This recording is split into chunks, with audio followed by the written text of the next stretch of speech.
Hey there everyone, and welcome to some more RPG horror story cringe with DnD Doge. In today's episode, we have a tale about why sometimes having a spare player for a game of Dungeons & Dragons might not be the best idea. A tale about a player assaulting their dungeon master over something stupid, and much more. So, without further ado, let's get right into the cringe. Lawful stupid metagaming min-maxing spare player nearly gets the party killed. By Reddit user Black Spruce. For context, last August, I started DMing a homebrew campaign in a homebrew setting that I've been cooking up for nearly a decade. I ended up assembling a group from local randoms who all get along very well. The group ended up being 6 people, but there was a 7th who really wanted to join the campaign. But I wasn't looking to have more than 6 players, though I offered to let him fill in for another player if they couldn't make it. And this spare player ended up creating several problems during the 2 sessions that they attended. The spare's first session was when the party was tasked with infiltrating a dark cult to gather intel on their future activities. The party had to attend a dark ritual as part of their intel gathering, and the spare's lawful stupid character just could not stand to allow the ritual to go forward, and argued both in and out of character against the rest of the party, who had opted to do what they were being paid to do. Without consulting with the rest of the party, the spare used an illusion spell in the middle of a highly populated cultist den to disguise himself as one of the 3 demon lords that the cult worshipped, and attempted to order the cult to kill their leader, who was performing the ritual. It was previously established that members of this cult are capable of communing with their demon lords at pretty much any time they choose, that they are extremely violent, and have no problem murdering innocent people and stealing their souls. So, in response to this illusion, those cultists who did not see through it simply communed with the real thing, and very quickly, every cultist in the room knew that it was an illusion by someone trying to deceive them. The cultist leader dispelled the illusion, and the spare ran out of the room where the ritual was taking place. I had a choice at that point to either have the entire cult turn on the party, which is what they would realistically have done, and would have guaranteed a quick TPK, or to make up some nonsense about how the ritual couldn't be interrupted any further, and that they would deal with the infiltrators later. I chose the latter option because I didn't want the players, who had been enjoying the campaign for multiple sessions, to have their adventure come to a premature end because of a spare player making a stupid decision. But it doesn't end there. After letting the party make their escape, they got into a combat encounter, and this is when I realized that the spare was a min-maxing metagamer. I really should have been involved when he made his character, because after looking at the stats, I realized he used point buy to maximize his HP and damage values, while leaving all the attributes unrelated to combat in his class in the negatives. He did everything he could to be sure that the party was producing big damage numbers, and he argued with the other players on how to optimally play their own characters, and he would get quite heated. I normally prefer avoiding confrontation. However, I had to put my foot down and tell him to stop arguing about what plays to make. While he did eventually stop backseating the other players, he did try to convince the others to play along with his strategies, communicating with them out of character instead of in character, where the enemies could hear it and react. When it became clear that the rest of the party had their own ideas about what to do with their turns, he just started ignoring the game and using his phone until it became his turn. At one point, I had to roll some pretty hefty damage against one of the players, and the spare took the liberty of rolling for me. Wait, what? This wasn't really a terrible slight or anything, but it was yet another thing added to the pile of problems that he was creating at the table. Whenever I told him to stop doing something disruptive, such as arguing over optimal play, what feats the other player should take, what magic items to pick, rolling for the DM, or attacking NPCs that the other players were talking to or negotiating with, he got very frustrated. After the second session, I had enough, but I was not confrontational, and I didn't know how the other players felt. though I quickly learned the group consensus after one of them messaged me on Discord about the spare, how she was excited to play the session, until she learned that the spare would be filling in again. So we all agreed to remove him from the group. I messaged the spare and told him what's up, and that we didn't want to play with him anymore. From then on, whenever one player couldn't make it, we just went on without them.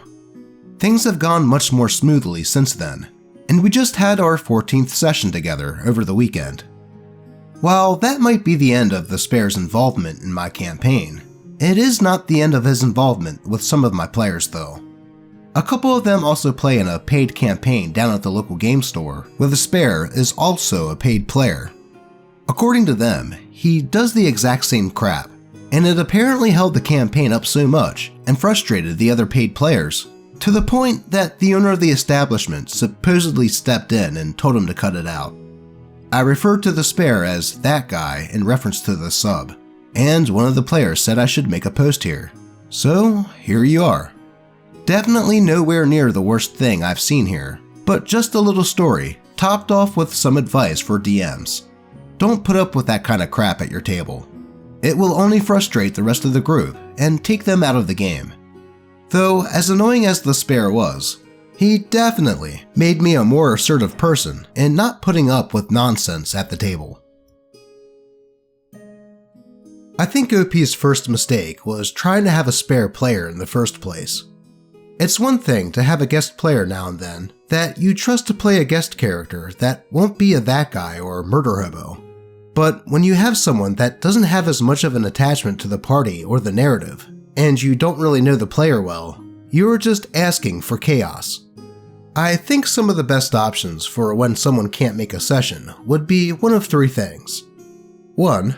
Just skip that session until everyone can make it, which with life can sometimes be a challenge. 2. Just come up with a narrative reason why the character can't go with the party, or have them go off on their own and do a short private roleplay with that player when you can. Or 3.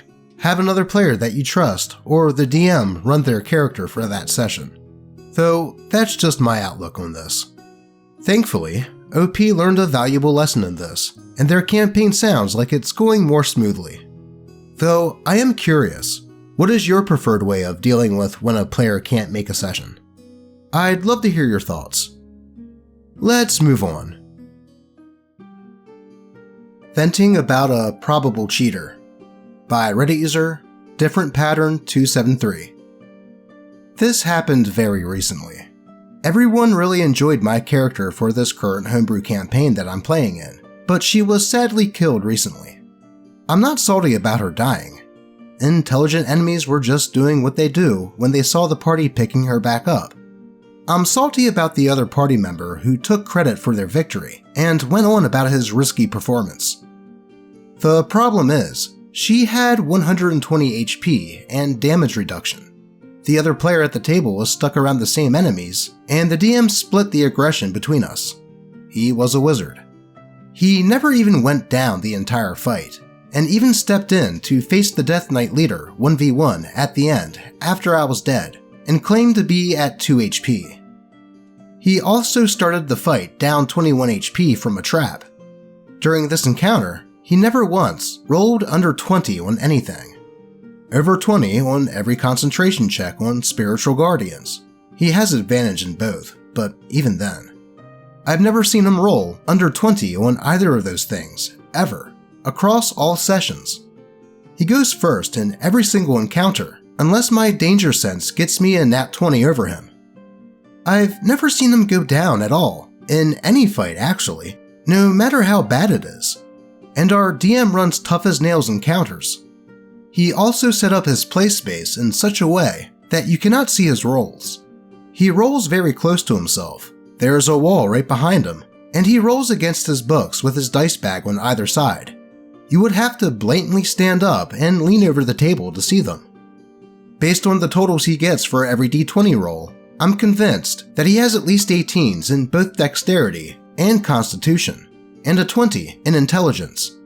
He's only had 2 ASIs, and used 1 for a feat, so that means he rolled at least 2 18s on character creation.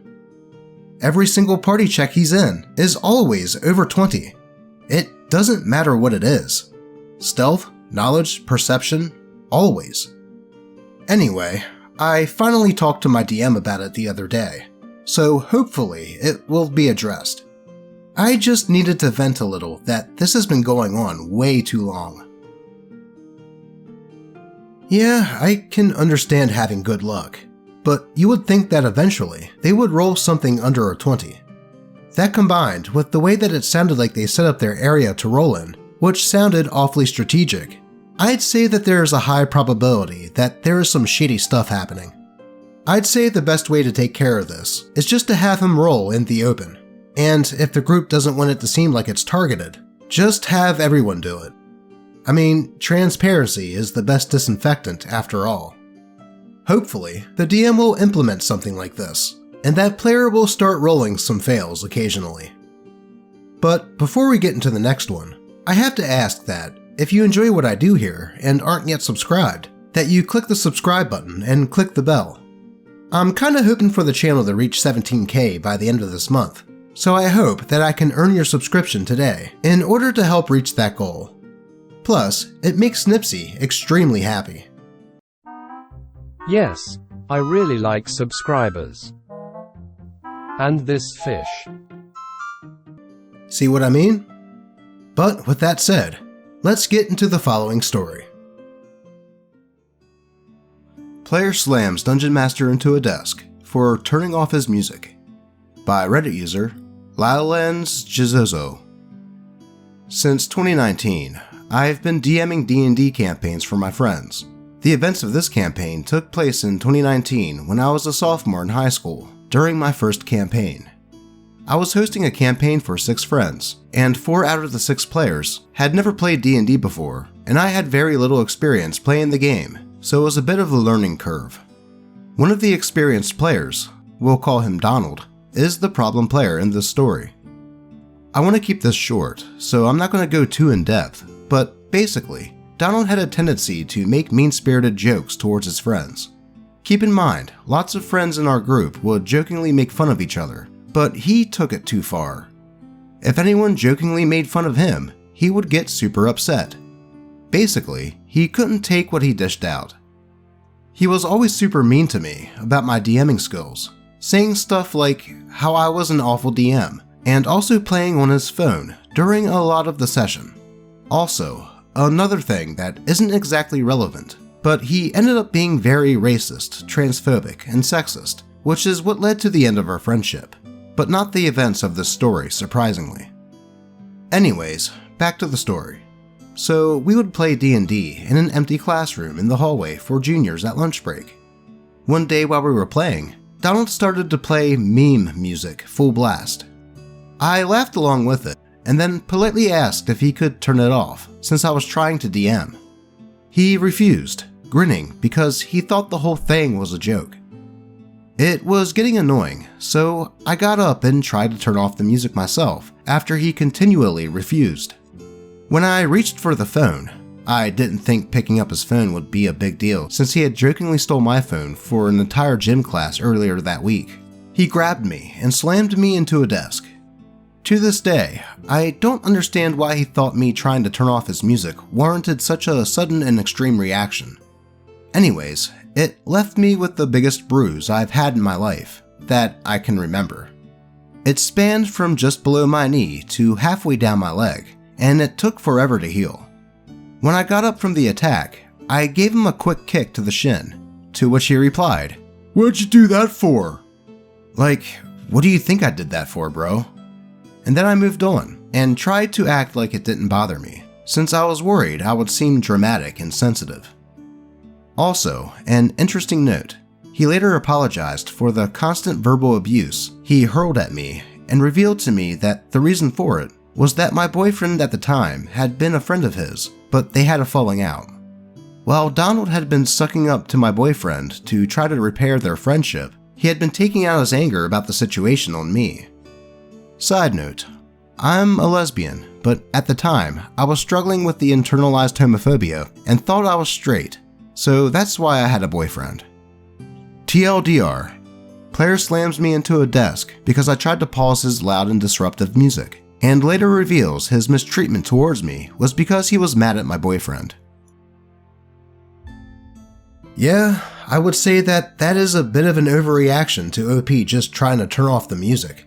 And it's totally messed up for Donald to be taking out his frustrations on OP for something that she had nothing to do with. Though I guess he had a little self-reflection, as he eventually apologized for it later. Though, apparently, Donald remained a dickhead. Let's move on. Edgelords Don't Wear Green by Reddit user INQ101. First off, this is written for comedy value. It's strongly based on true events, but not word for word literal. Second, this horror story turns out okay. I run occasional intro sessions and campaigns at my local game store. Short campaigns intended to introduce people to the hobby and teach them the basics. And I had something happen in a recent one. 4 people who had played a single game adventure were ready for their first campaign. I told them to come in with an idea for their characters, and, if they wanted, a short backstory. And boy did I get a story. 3 of them turned up with a paragraph or 2. But the 4th had 5 pages of the edgiest edgelord ramblings I've ever read. Their character was a tiefling who was somehow both a dragon and a demon, whose parents had abandoned him, found him again, and then been murdered in front of him on the day that they were reunited. His parents' souls are then bound into a mystic sword that drinks the blood of those he slays, and are his only companions as he seeks their murderer. There's a dark family secret that can never be revealed, but actually there were about 8 of them. There's a beautiful elf princess who throws herself at him, but he had to turn her away because I can't rest or find happiness until I have avenged my parents. He's wearing a dark cloak and covering his face, lurking in the shadowy corner of a tavern. The guy is even carrying around actual human skulls. So I read, or at least skimmed through this, and I say in understated British sarcasm, okay, so they're a bit edgy then. The player goes a little nuts. He starts saying that his character is not an edgelord, that he can't be, that he spent ages on this backstory and made sure that it wasn't edgy at all. How dare I call them an edgelord? I just didn't understand their genius. The character couldn't be an edgelord. They wear green. He did actually turn out to be a fairly decent player though, just a bit touchy about being described as an edgelord. To quote the character description, I wear green and brown hunter's garb under my cloak, so dark that it blends in with every shadow. How the hell did that player think that backstory didn't sound edgy? Dark and brooding, check. Dead parents, check. Cursed sword that drinks blood, check. But he did wear green, so it just can't be edgy, right? Yeah, that is a bit of a cope, I'd say. I mean, if you're going to play an edgy character, just own up to it. Denying your edge is not edgy at all. Though, at least it sounds like this player didn't turn out to be that guy, and it sounds like they were actually a decent player. But that is all I have for today. As always, I appreciate all of you, and may your games remain horror story free. Until next time.